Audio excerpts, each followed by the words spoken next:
سب سے پہلی ذمہ داری لگتی ہے وہ نماز ہے، اور سرکار مدینہ صلی اللہ علیہ وسلم کا فرمان ہے کہ قیامت کے دن سب سے پہلے نماز کا پوچھا جائے گا، اور جس کی نماز اچھی نکلی تو اس کے سارے اعمال اچھے ہیں، اور جس کی نماز اچھی نہ نکلی تو وہ بہت خطرے میں ہے۔ نماز کا پوچھا جائے گا، اور نماز جو بندہ چاہتا ہے اس کی اچھی ہو جائے، اس نماز میں 3 چیزیں اچھی کر لے۔ ایک وقت آئے گا اس کی ایسی نماز ہوگی جیسے کہ رجال الغیب کی ہے، ایسی نماز ہوگی جیسے کہ اولیاء صالحین کی ہے، بڑی بڑی ہستیوں کی نماز ہے۔ جو نماز میں 3 چیزیں اچھی کر لے، ایک رکوع صحیح رکوع ہو، اور ایک سجدہ صحیح سجدہ ہو، اور ایک نماز میں نظروں کی حفاظت، نماز میں نظروں کی حفاظت۔ رکوع میں نظریں کہاں ہوں گی، قیام میں نظریں کہاں ہوں گی، سجدے میں نظریں کہاں ہوں گی، التحیات میں نظریں کہاں ہوں گی۔ ساری عمر نماز پہ محنت کرتا گیا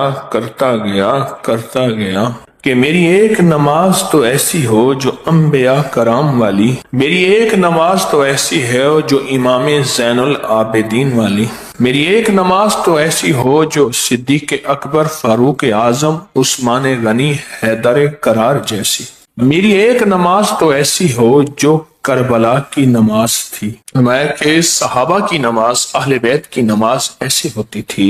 جیسے کو لکڑی گاڑ دیتے ہیں، لکڑی گاڑ دیتے،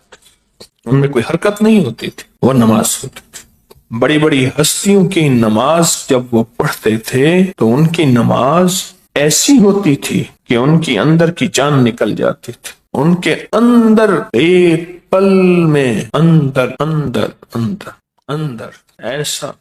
میں کہ یہی حضرت علی سے ہے اور یہی حضرت عمر سے ہے۔ نماز کے بعد چپ کر کے، نماز پڑھانے کے بعد چپ کر کے نمازیوں کی طرف منہ کر کے بیٹھ جاتے تھے، سر جھکا کے، اور اپنی باریک نظروں سے نمازیوں کو دیکھتے تھے جو بقیہ نماز پڑھ رہے ہوتے تھے، باریک نظروں سے سر جھکا کے۔ حضرت عمر بھی حضرت علی بھی بیٹھ جاتے تھے اور نماز کو دیکھ کے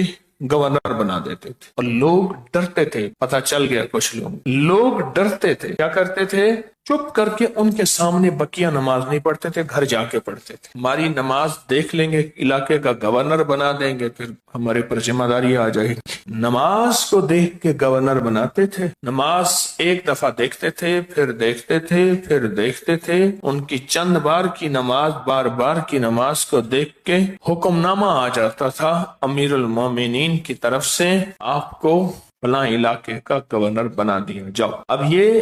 گورنر بن کے گئے، جس علاقے میں گورنر بن کے گئے اس صوبے کا مزاج تھا کہ وہ لوگ رات کو شہر کے دروازے کے باہر نکلتے تھے اور عیش و عشرت کرتے تھے، شور مچاتے تھے، ہلا گلا، شور شرابہ، کھانا پینا۔ جب وہ یہ گورنر بن کے گئے تو انہوں نے ان کو منع کیا کہ بھائی رات کو عشاء کے بعد تو بس آپ ہوں، آپ کے بچے ہوں، گھر والے ہوں، ان کا حق ہے، یہ ان کا حق، اور آج کے دور میں موبائل کا بھی حق نہیں ہے۔ انہوں نے بات کا مذاق اڑایا، انہوں نے پھر کہا 3 دفعہ کہہ کے حجت عام کر دی، ایک کاغذ کے اوپر لکھ کے شہر کے دروازے پہ لگوا دیا کہ میں شہر کے جتنے، میں جنگل کے جتنے درندے ہیں ان کو حکم دیتا ہوں، جنگل کے جتنے درندے ہیں ان کو حکم دیتا ہوں، اگر آج رات شہر کے باہر کوئی نکلے تو اس کو ٹکڑے ٹکڑے کر۔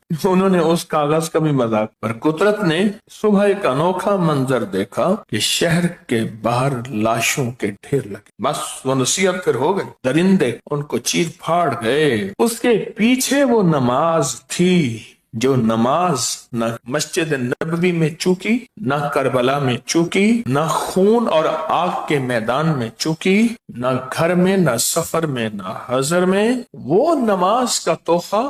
اصحاب رسول نے ہمیں دیا، آل رسول نے کملی والے کی طرف سے اور اللہ کی طرف سے وہ نماز کا حق ادا، اور وہ حق یہ ادا ہوا ان کی نظر انتخاب، ان بڑوں کی، حضرت عمر اور حضرت علی کی نظر انتخاب، کہ یہ خاموش نظروں سے اس انداز سے دیکھتے تھے بندے کو، اس کی نماز اور اس نماز پہ مہر لگاتے تھے اپنے حکم نامے پہ کہ آپ فلاں علاقے کے گورنر ہے، بس جاؤ۔